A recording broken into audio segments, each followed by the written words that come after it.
Hey, what's up everyone? Nick here, and in this video, I want to give you all an introduction to the very first campaign we're going to be running on this channel for one of my favorite games of all time, Lord of the Rings the card game, aka Lord of the Rings the living card game.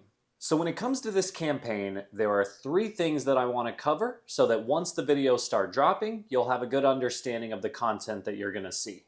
1, the campaign contents.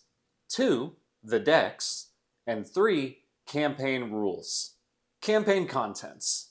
The revised core set comes with a formalized campaign mode that the original box didn't come with.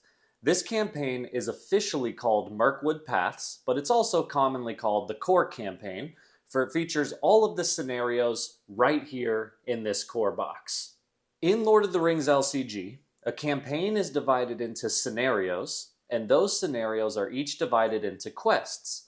Our core campaign will feature the following 3 scenarios: Passage through Mirkwood, Journey along the Anduin, Escape from Dol Guldur.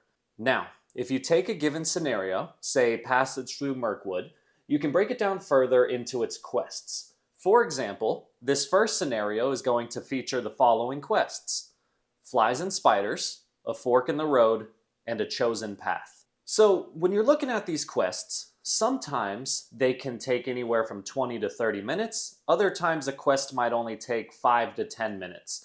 For the sake of this series, I think it's going to be best to divide the videos out into quests. So some videos might be a little long, some might be a little short, but overall I think they'll average out to a good time. Now theoretically, if this core box here has 3 scenarios and each of those scenarios has 3 quests, we're looking at a total of 9 videos, and that's assuming that we defeat each quest on our first attempt. But the good news is there's even more content, and in the future, you're going to see that there's even more content for this game. Before the Mirkwood Paths campaign, we have the core box, and then we also have this right here. So this is the Dark of Mirkwood scenario pack, which I'll also be adding to this campaign. It's an expansion that features 2 new scenarios, the Oath and the Caves of Nibid Doom. Now, all of the scenarios here can be played separately, but for this Dark of Mirkwood expansion pack, they were designed to be attached to the end of the Mirkwood Paths campaign.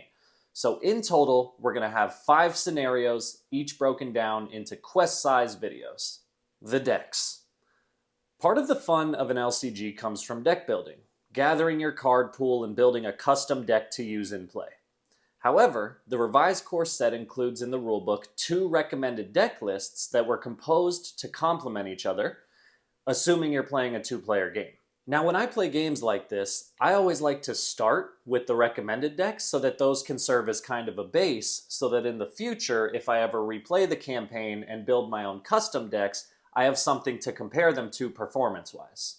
So for this campaign, we'll be going with the 2 recommended decks. The first will be a Leadership and Spirit deck featuring the following heroes: Aragorn, Theodred, and Éowyn. The second deck will be Tactics and Lore with these heroes: Legolas, Barivor, Denethor. Now you might have read the title for this video, and you might be thinking, I thought you were going to be playing a solo campaign. So who is the other player that's going to be controlling this second deck? So for games like this, there are typically 2 ways of playing solo: true solo or 2-handed solo. In this context, true solo would be just me playing with 1 deck. However, 2-handed solo is a way of play in the community where there's still only 1 person playing, but they control 2 decks, thus simulating 2 players, but they're playing by themselves. So normally, I like to play games true solo. However, with the core set, it's notorious for being overly difficult for true solo mode. That's primarily because the final scenario, Escape from Dol Guldur, it's been beaten in true solo, but it's extremely hard to do so and takes a lot of attempts. The game just wasn't originally designed with true solo in mind as the primary way of play.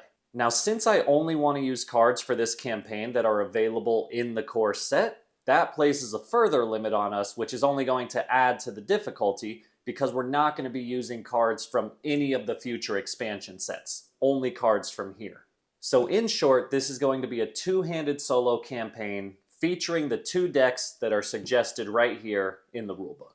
Campaign differences. Originally, this game's scenarios were meant to be played as just one-offs. You beat a scenario, you celebrate, and then you play a different one. With the revised core set, they introduced a formal campaign mode, where you're actually meant to string the scenarios together from start to finish. You actually have new elements introduced, and there are things that will carry over between scenarios, meaning your actions and performance in the previous scenarios can really matter. The new cards introduced are boons and burdens. These cards will be earned throughout the campaign and will carry over into later scenarios. For example, after completing the first scenario, we'll earn a copy of Mendor's Support, an event card that can power up Mendor when played. If we want to, we can add that card to our decks before moving on to the second scenario.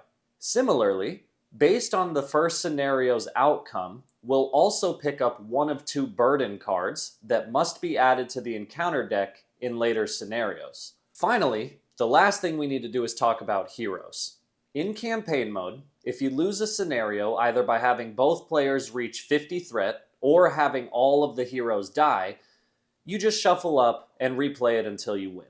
However, if you do win a scenario, if only one or some of the heroes have died but not all of them, you keep moving on to the next scenario, but you add those heroes' names to the list of fallen heroes. When this happens, those heroes are no longer playable for the rest of the campaign, and instead you pick a new one to replace them, and then that player gains a permanent +1 threat moving forward. We're going to hope this never happens, but you never know. All right, that covers everything I wanted to introduce before we start this campaign. I'm really looking forward to it. Hope you all are too. I'll see you in the first video where we tackle Passage Through Mirkwood, the first scenario of the Mirkwood Paths campaign. See you later.